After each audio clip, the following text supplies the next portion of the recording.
Players are shocked with what's going on in the secondary market for Magic the Gathering.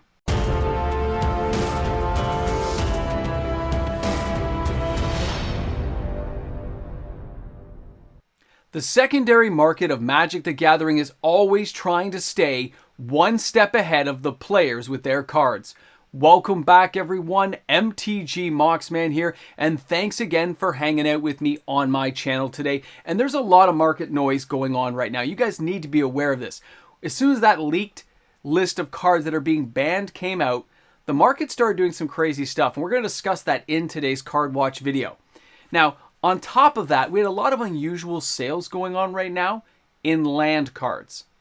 And I have a few of those today, and I actually think one or two of these cards I'm sharing with you are going to end up in the top 10. And they have not been here for a very long time, but the sales are just ramping up to the point when I add them up at the end of a week, it's probably going to be an insane number. So I want to make you aware of it because some of these cards have not spiked yet, and you may have the opportunity to grab some if it's a card that interests you. We also have a couple of reserve list cards on the show today because these cards are showing unusual movements and the price is at a particularly low level that I want to make players aware of it in case it's a card you've always wanted to own and you just weren't aware that the price had dropped that far down. It makes good for like shark bait. It makes you just want to go out and grab it, own your single copy or own a play set of 4 depending on where you are in the market. Now when it comes to Wizards of the Coast, they do this kind of stuff once in a while. They jump onto all these bannings. They do a whole bunch all at once. It kind of reminds me of Throne of Eldraine with Oko. Oko was a powerful card. Everyone loved him. He was being used everywhere. And then he got banned. His price went from like that $50, $60 level down to like 10 bucks. Maybe lower for some of the regular versions temporarily. But of course, he's still allowed in other formats. So eventually he recovered to a certain level, but he's never been the same. People don't look at the cards that way. And that actually affected a lot of players who had financially invested in that card. With the new banning system that Wizards of the Coast is going to put in place, you will have some notice, but remember, all those stores, all the other players out there in the world, they're all going to see the same information, and more players are paying attention than ever before because they don't want to see value cards that they spend a lot of money on getting sapped into the market. So the cards I'm sharing with you today, some of these are very low priced, great opportunity. Others I will warn you against buying because I think they'll probably come up for a reprint. But this is where we find ourselves in a strange marketplace. Because some of these cards, the sales don't make sense to me, but there's so many of them that it definitely had to be discussed in the video, just in case some of you guys out there are the ones making those funny moves. That's why I was so shocked when I started counting this stuff up. So let's talk about what's going on in the market. Let's look at some amazing cards from Magic the Gathering and where some of these cards might be going. The first card I want to share with everyone today is the Wandering Emperor from Kamigawa Neon Dynasty. This card was on the list of cards of a possible ban, like the leaked banned list of cards that's going to happen. Now it is near the end of its lifespan, okay, in the terms of being in standard, so rotating it out is not really a bad thing. A card like this, with its ability just to exile something right away with flash, it was a powerful card. It is a powerful card. And of course, it will still see play inside Commander. It'll still find a home as a removal card with a possible bit of a creature bunch up there. And Wizards, if this card does recover, will use it for various opportunities to make them more money by putting it in premium sets, as well as in other Secret Lair products going forward. When I look at cards like this, I loved it. I play with it all the time. It is in all of my white decks right now that I currently have on Arena because the removal and being able to make little tiny guys with vigilance was awesome. Love the card. But I do understand why a card like this gets banned. This will cause a downtrend on the price of the card because a lot of it was opened and there was a lot of copies out there. I still see them on store shelves now. And this is one of those things, although it's minor, it's going to make players just more aware of where their money is going. Now the next card is a reserve list card, and this is Alurin, and this is from Tempest, and right now you can see this thing was like 150, 160 bucks.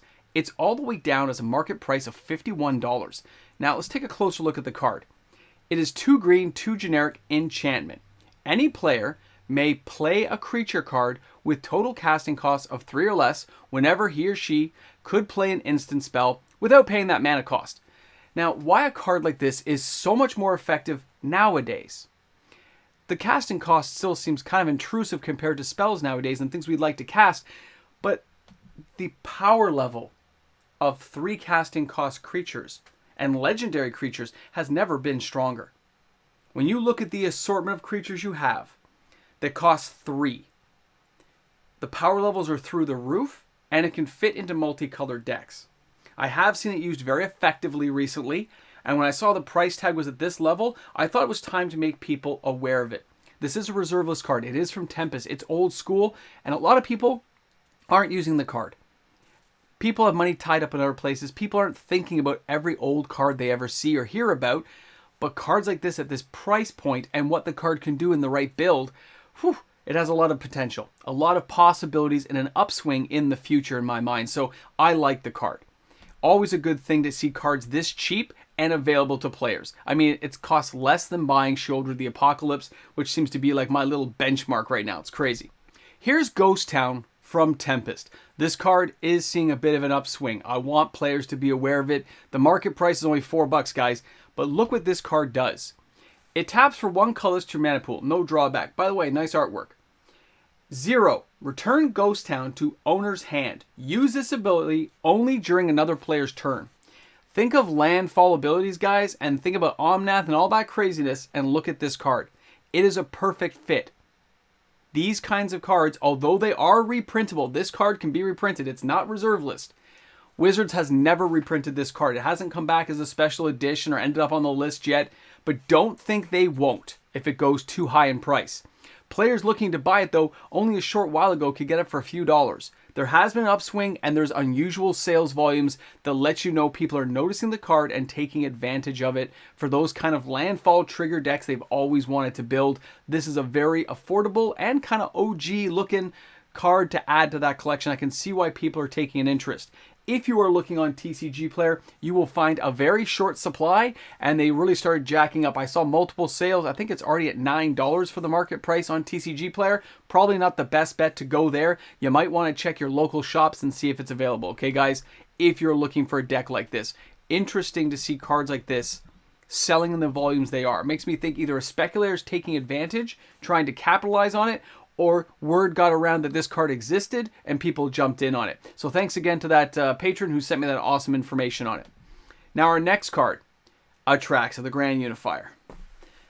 Whew, what a discussion this card's going to be. This is a new release, guys, and it's on that leaked ban list of cards coming up. Now this card, we discussed earlier when it was released, and we said it didn't make sense being in Standard. This card is a Commander card. It's built for Commander. So it really shouldn't come as a surprise to most people that it's way too powerful for Standard, and it's going straight to Commander. That's where they want it to be played. So they're banning the card. When you look at that average price of $20, it's going to continue to fall, but it's not going to fall far. So if you bought this card, I don't think you're looking at much of a hit, because it is going to see a lot of play in Commander, and Wizards wants this card to be successful. So they want you to have a reward for casting a big, heavy casting cost card like this. They just think it's too powerful for the Standard format, and they're going to ban it. I'm not going to say it's really a bad idea. I'm a little surprised they're doing it this early. This is earlier than like an Oko type situation. So I look at that card and say, I'm not surprised. It really probably should be. And honestly, they shouldn't have put it in Standard, but they did it to boost the sales. And being aware of that, being aware that that's what Wizards of the Coast is going to do with cards like this, it makes you more aware that maybe you shouldn't be buying it at top dollar. You should wait a while to see how these cards pan out. If it looks too good to be true, chances are it is. And this kind of card at that price and dipping downward, it's probably going to drop another $2-3 when the official announcement comes out. But I think it's going to rebound because it's going to be played in Commander still. It's not going to go that far, guys. Now, Triomes. I've had some interesting discussions with some stores, players, Discord members, emails. These things keep selling. Okay, and they're selling at volume. And I find this, I'm just move this over a little bit for you here. You can see at the little corner there, it's not as high as the $20 it was at for a while, but it's hovering around that $12 to $13 mark, and a lot of the Triomes are around that price. And remember, when you're looking at Triomes, guys, it says land, island, mountain, plains, okay? Has cycling, which means later in the game, great for, being able to cast stuff out. But I look at this card, and I said it was a great deal when it was $4. It still isn't a bad deal at this price. But Wizards, they may be doing something here. That's what I want to make you guys aware of. These cards might be your new shock lands. They could be your new fetch lands.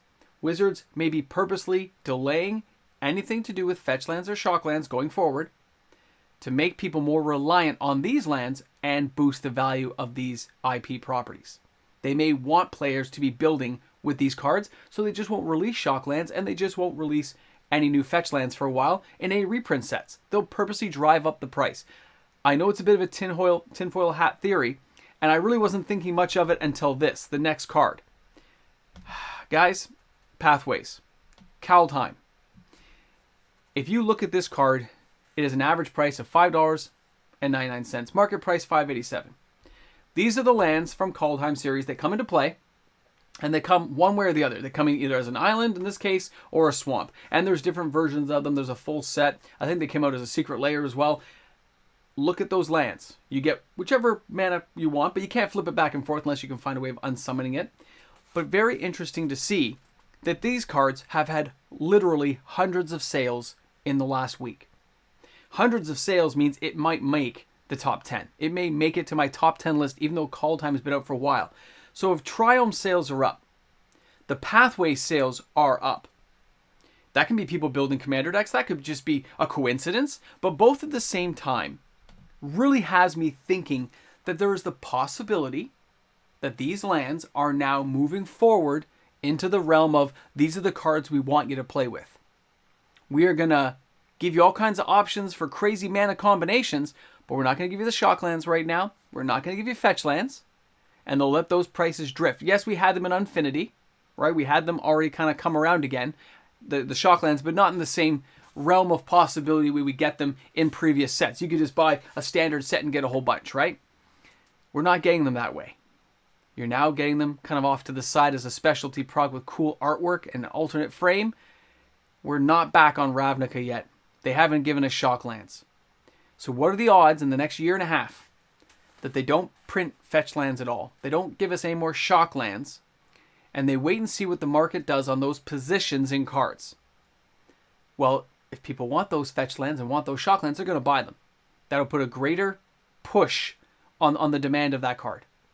Well, if the supply starts to dwindle, because, nobody's really opening boxes right now, you could see the secondary market prices start to rise as stores go into low inventory and the buy prices start to climb. I'm not saying that's what's going to happen. I'm saying it's a possibility based on what we know of Wizards of the Coast and this company. They're not beyond trying something like this. This isn't like out of the realm of possibility. It's not as far-fetched as it seems when you see multiple Triomes selling and multiple Pathways. I'm just like, it could happen. It could happen. Wizards, I wouldn't put this past them. How about that? Now, does that mean these are a good deal or a bad deal? The Pathways at $5 seem pretty reasonable, don't they? $5 is not a lot. Buying a whole bunch, it's pretty inexpensive. The price hasn't really changed that much. You can see here again. Let me just pop this up for you here. You can see the price has been pretty steady since release. They are going for that $5, $6 range. Some a little bit more, some a little bit less. And of course, the full art version with the fancy foiling on both sides can go a little bit higher than that. But that's okay too, because that's, they're pretty awesome looking. I gotta admit, the artwork is breathtaking. But $5 doesn't seem that expensive. Now, if they start climbing to that $8, $9, $10 level, and we don't see shock lands come out, which are normally $10, $12 each, and you don't see fetch lands come out, and they wait longer and longer, another 6 months, another half year, and you still don't see anything, at least in a reprint product, that tells you something. That's more of an indicator that Wizards of the Coast may be taking this path on purpose and trying to drive people into those lands so they can kind of move on to new mana bases, new creative ways of doing things, and give those ones a rest for quite a while. And let the secondary market do what it does. Push the prices up, and then later on reprint it into a premium product, which will seem more like a real bargain, a real deal, right? Wizards of the Coast holds a lot of levers and a lot of keys. They can do a lot of switching and turning anytime they want. As long as you're aware of it, you'll know which cards you want to go after and which ones you think you can wait on. Either way, it's an interesting time in Magic, and these are cards I think you should be watching and paying attention to. So thanks again for tuning in, guys. This is the end of the video. This is where I say I appreciate each and every one of you guys tuning in every day, giving these videos a thumbs up, turning your notification bells on for my daily uploaded content, and of course, subscribing to the channel and helping me get closer to that big goal of 20,000 subscribers, and the 20K party that we're all going to share together when we get there. Thanks again. Thanks for tuning in. See you guys all tomorrow. Here's the moment at the end of the video where we thank the fantastic patrons of the channel, the supporters, the ones who stand by through thick and thin supporting this content creation. Thanks again to each and every one of you. I'll see you on Sunday for the live stream. Pay attention to those pathways. There's the beginning of my ramble here at the end. Pay attention to them. I happened to come across it by accident researching another part of another video upcoming, and I happened to see the sales, and then I went down the rabbit hole, started counting things up, and whoo, way too many sales across all those cards to be a coincidence. We joked before on the channel about how, not joke, but we made comments when those cards first came out during call time that Wizards could be converting into a type of semi-dual land, like, you know, they flip back and forth, you could have a choice. And there could be cards in the future that could cause them to flip over and you could do multiple choices and stuff. It's crazy stuff, but this stuff does happen. Sorry. Right now, that beeping you're hearing is you guys talking to me on Discord. So I'm sorry I'm not there right now. I got to finish my video. That's how it goes sometimes. So here at the end, just want to mention that, you know, if you haven't got your pathways, it's still not a bad price to pick them up. Triumphs, I was a little surprised at the sales volumes, especially locally here. A few of the stores, like some guy came in and bought like 80. Buying 80 is a lot. That's like $800-900. That's a lot of money to buy all kinds of play sets of 4 and finishing off complete sets from everything from New Capenna. That's a lot. Okay, but people are doing it. Even if it's just that one person and you add a few other sales, that one store could report like 140 sales in a week. That's kind of crazy. Anyway, thanks for hanging out. Thanks for being here at the end. And you know what? The good news is we're going to be around here to talk about this stuff, whether it happens or not. If it doesn't happen, we can say, hey, it never happened. And if it does, then we're like, we saw this coming. Anyway, thanks for tuning in. Let's go ahead and put a Necronomicon. And you know what? No. It's the one in the car we want. Yeah. Remember that skeleton saying that? It's the one in the car we want. What would a skeleton from the 13th century know about cars? That's okay. Guys, have an awesome one.